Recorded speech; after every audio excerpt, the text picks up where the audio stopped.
अस्सलाम वालेकुम नाज़रीन, आसपास होम कुकिंग में आपको वेलकम करती हूँ। आज मैं आपके साथ सिंधी बिरयानी की रेसिपी शेयर कर रही हूँ, जो कि बहुत सिंपल रेसिपी है, इजी रेसिपी है, मगर ये बहुत ज़्यादा चटपटी और मज़ेदार बनती है।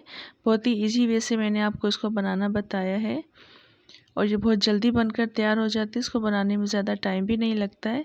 तो चलें देखते हैं इसको मैंने किस तरह से बनाया है। एक पैन में 3/4 कप ऑयल ऐड कर देंगे। साथ ही 3 मीडियम साइज़ की प्याज को स्लाइसेस कट करके ऐड कर देंगे और इसमें 3 टीस्पून ज़ीरा ऐड कर देंगे।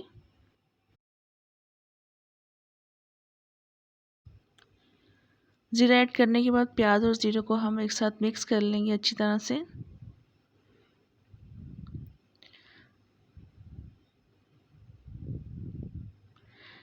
प्याज को मिक्स करने के बाद मैं इसमें थोड़े से साबुत गरम मसाले भी ऐड कर दूंगी। ये 3 से 4 बादियान के फूल हैं, ये ऐड कर देंगे। इसके अलावा मैं इसमें तेज़पत्ता ऐड कर दूंगी। तकरीबन 4 अदद तेज़पत्ता हैं, ये भी ऐड कर देंगे। दालचीनी के पीसेस ऐड कर देंगे। इसमें 2 से 3 स्टिक्स हैं, ये ऐड कर देंगे। इस गरम मसाले को भी हम डालकर मिक्स कर लेंगे अच्छी तरह से और प्याज को गोल्डन ब्राउन होने तक कुक करेंगे। और अभी आप देख लें प्याज गोल्डन ब्राउन हो चुकी है, बस इससे ज़्यादा हम इसको गोल्डन नहीं करेंगे। इस वक्त मैं इसमें चिकन ऐड कर दूँगी। 2 किलो चिकन है, जिसको मैं मिक्स कर लूँगी। ऑयल और प्याज के साथ अच्छी तरह से मिक्स कर लेंगे कलर चेंज करने तक। इसके बाद मैं इसमें लहसुन का पेस्ट ऐड कर दूंगी 1 टेबल स्पून और 2 टेबल स्पून इसमें मैं जिंजर पेस्ट ऐड कर दूंगी। अदरक और लहसुन डालने के बाद भी हम चिकन को अच्छी तरह से मिक्स कर लेंगे 1 से 2 मिनट के लिए। इसके बाद मैं इसमें टमाटर ऐड कर दूंगी। 1 किलो टमाटर जिनको मैंने बारीक काट लिया है। ये काटने के बाद भी इसको हम मिक्स कर लेंगे। इसको हम कुक करेंगे चिकन के साथ, अच्छी तरह से हम कुक कर लेंगे। इस वक्त मैं इसको कवर नहीं करूँगी, इसको मैं वैसे ही कुक करूँगी चिकन के साथ ही। अभी हम देख लें टमाटर काफ़ी ज़्यादा सॉफ्ट हो चुके हैं। मैंने इसको कवर नहीं किया था और कवर किए बगैर ही टमाटर अच्छी तरह से सॉफ्ट हो चुके हैं और अब देख लें मैश भी हो चुके हैं। तो अब मैं इसमें सिंधी बिरयानी मसाला ऐड कर दूँगी। ये 10 टेबल स्पून है। आप किसी भी ब्रांड का सिंधी मसाला ऐड कर सकते हैं। इसके अलावा मैं उबले हुए आलू ऐड कर देंगे। इसमें 1 किलो आलू है, जिसको मैंने ज़्यादा रंग डालकर उबाल लिया है, इसमें ऐड कर देंगे और मसाले के साथ और चिकन के साथ अच्छी तरह से मिक्स करेंगे और तकरीबन 5 से 7 मिनट के लिए कवर करके रख देंगे। अभी 5 से 7 मिनट हो चुके हैं। अब आप देख लें चिकन भी अच्छी तरह से गल चुका है। चिकन को टेंडर करने के लिए मैंने कवर किया था 5 से 7 मिनट के लिए और मसाले का सारा फ्लेवर भी आलू में आ चुका है। तो इस वक्त मैं इसमें पुदीना ऐड कर दूंगी। तकरीबन आधी गड्डी पुदीना था और तकरीबन 10 से 12 हरी मिर्ची ऐड कर देंगे।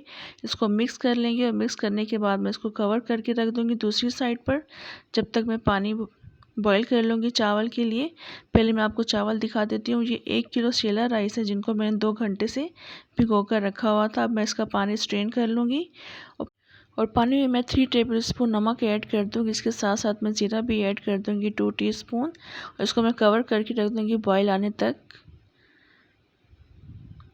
अभी पानी में बॉईल आ चुका है और मैं चावल स्ट्रेन करके इसमें ऐड कर दूँगी और चावल को हम कुक करेंगे। तकरीबन 90% हमने इसको कुक करना है, इसको गला लेंगे। चावलों को हम अच्छी तरह से कुक कर लेंगे, इसमें बॉईल कर लेंगे। अभी मैं आपको दिखा देती हूँ कि किस हद तक चावल गले हुए होने चाहिए। ये देख लें चावल पूरी तरह से टूट रहे हैं, अच्छी तरह से सॉफ्ट हो चुके हैं। बस हमें इसको इस तरह से ही करना है।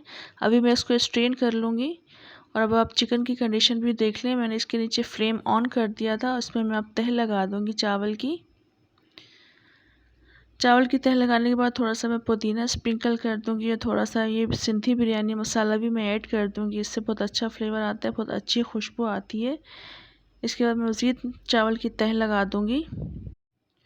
चावल की तह लगाने के बाद मैं 1 टीस्पून केवड़ा एसेंस को थोड़े से पानी और ज़्यादा रंग के साथ मैं घोल के इस पर लगा दूंगी। मज़ीद कोई मैं चीज़ इस पर नहीं लगाऊंगी, कोई तह नहीं लगाऊंगी और 10 मिनट के लिए कवर कर दूंगी, दम पर रख दूंगी। अभी 10 मिनट गुजर चुके हैं। स्टीम निकलने के बाद मैं इसका चम्मच चलाऊंगी। अभी आप देख लें स्टीम निकल चुकी है और ये काफ़ी अच्छे चावल तैयार हुए हैं। खिला खिला चावल है बिल्कुल, और चिकन भी नहीं टूटा इसमें। ये बहुत ही मज़ेदार थी और चटपटी बिरयानी रेडी हुई थी। सारे मसाले इसमें बिल्कुल परफेक्ट थे। और 1 किलो का रेशो मैंने आपको बताया था, 1 किलो के हिसाब से मैंने 10 टेबल स्पून इस पर सिंधी बिरयानी मसाला ऐड किया था।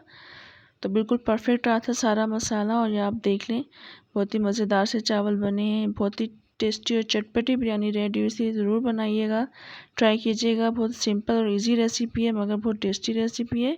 इंशाल्लाह मैं नेक्स्ट रेसिपी के साथ दोबारा आऊँगी, तब तक के लिए इजाज़त दें। अल्लाह हाफ़िज़।